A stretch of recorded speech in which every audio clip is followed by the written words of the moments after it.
നമസ്കാരം.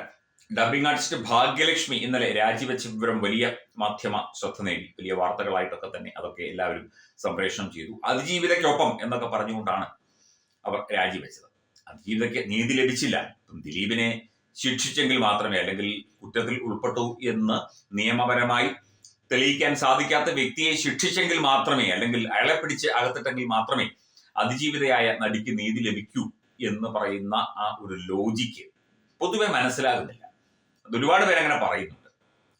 ഈ പറയുന്നവരൊക്കെ വേടൻ എന്ന് പറയുന്ന വ്യക്തി പീഡിപ്പിച്ച ഒരു സ്ത്രീയുണ്ട്, ഒരു പെൺകുട്ടിയുണ്ട്. ആ കുട്ടി നടിയൊന്നുമല്ല. അതായത് വേടനെതിരെ ബലാത്സംഗ പരാതി കൊടുക്കുകയും വേടൻ മുൻകൂർ ജാമ്യം നേടുകയും ചെയ്തു. അതിനുശേഷമാണ് വേടന് മികച്ച ഗാനരചയിതാവിനുള്ള പുരസ്കാരം സംസ്ഥാന സർക്കാർ സമ്മാനിച്ചത്. ഈ അതിജീവിതയ്ക്കൊപ്പം എന്ന് മുഖ്യമന്ത്രിയും മന്ത്രിമാരും ഒക്കെ തന്നെ നാഴികയ്ക്ക് 40 വട്ടം പറയുന്നുണ്ട്. പക്ഷേ ഈ വേടൻ പീഡിപ്പിച്ച കുട്ടിയും ഒരു അതിജീവിതയല്ലേ? അവരും ഒരു സർവൈവർ അല്ലേ, ഇരയല്ലേ? അപ്പം നിങ്ങൾ എന്തിനാണ് വേട്ടക്കാരനൊപ്പം നിൽക്കുന്നത്?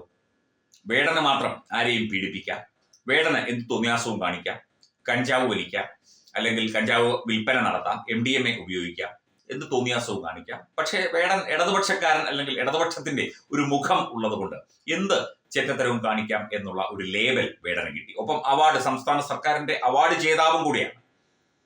കഞ്ചാവും അല്ലെങ്കിൽ മയക്കുമരുന്നും അങ്ങനെയുള്ള കാര്യങ്ങളൊക്കെ പരസ്യമായി ഉപയോഗിക്കുന്ന, വിൽപ്പന നടത്തുന്ന വ്യക്തി എന്ന് പറയപ്പെടുന്ന ഇയാളെ കുറിച്ച്. ഒപ്പം സ്ത്രീകളെ ഇത്തരത്തിൽ പീഡിപ്പിക്കുന്നു.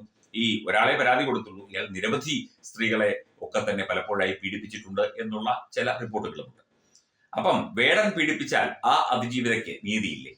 ആ സമയത്ത് ഈ വേടനും ഏതാണ്ട് ചലച്ചിത്ര പ്രവർത്തകനൊക്കെയാണെന്നാണ് പറയുന്നത്.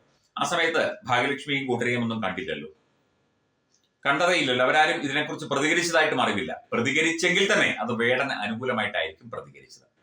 അതിജീവിതകൾ എല്ലാം ഒരുപോലെയാണ്. അതിനെ സിനിമാ നടിയെന്നോ സാധാരണ പെൺകുട്ടിയെന്നോ ഗായികയെന്നോ അല്ലെങ്കിൽ വീട്ടമ്മയെന്നോ ഒന്നുമില്ല. ഒരു സ്ത്രീയെ ക്രൂരമായി ബലാത്സംഗം ചെയ്യുക, പീഡിപ്പിക്കുക, പല തവണ അവരെ ഉപദ്രവിക്കുക, അവരെ ശാരീരികമായും മാനസികമായും ബുദ്ധിമുട്ടിലാക്കുക, ഇതൊക്കെ ചെയ്തിട്ട് അത് രാഹുൽ മാങ്കൂട്ടത്തിലായാലും വേടനായാലും ഇനി ആരായാലും പൾസർ സുനി ആയാലും എല്ലാവരും ഒരേപോലെ തെറ്റുകാർ തന്നെയാണ്. വിത്ത് കൺസെന്റ് ഒരു സ്ത്രീയുമായി ബന്ധപ്പെടുന്നതിനോ അല്ലെങ്കിൽ സുഹൃത്ത് ആകുന്നതിനോ ഒന്നും ഒരു തെറ്റുമില്ല നിയമം. പക്ഷേ ക്രൂരമായി നിർബന്ധപൂർവ്വം ആ പെൺകുട്ടിയെ ബലാത്സംഗം ചെയ്യുകയും ക്രൂരമായി പീഡിപ്പിക്കുകയും ഒക്കെ ചെയ്തിട്ട് അയാൾ അവാർഡ് ജേതാവാണ്, അയാൾ വേടനാണ്, അല്ലെങ്കിൽ അയാൾ പിന്നാക്കക്കാരനാണ് എന്നതുകൊണ്ട് അയാൾ മഹാനാകില്ല.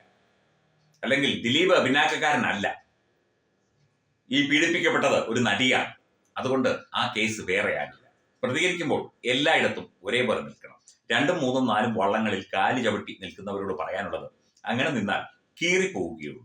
2 വള്ളത്തിൽ ചവിട്ടിയാൽ 2 വള്ളം ഒരേപോലെ അകന്നു പോകും, ശരീരം നടുകെ കീറിയങ്ങ് പോകും. അതാണ് പഴമക്കാർ ഉദ്ദേശിക്കുന്നത്. അപ്പം അതിജീവിത എന്നതിന് പ്രത്യേക റേറ്റിംഗ് ഉണ്ടോ?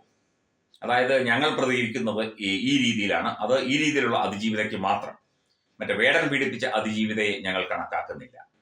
ഇങ്ങനെയൊക്കെയാണോ? ഇതാണോ ഇവിടുത്തെ സാമൂഹ്യ അവസ്ഥ അല്ലെങ്കിൽ സാംസ്കാരിക അവസ്ഥ?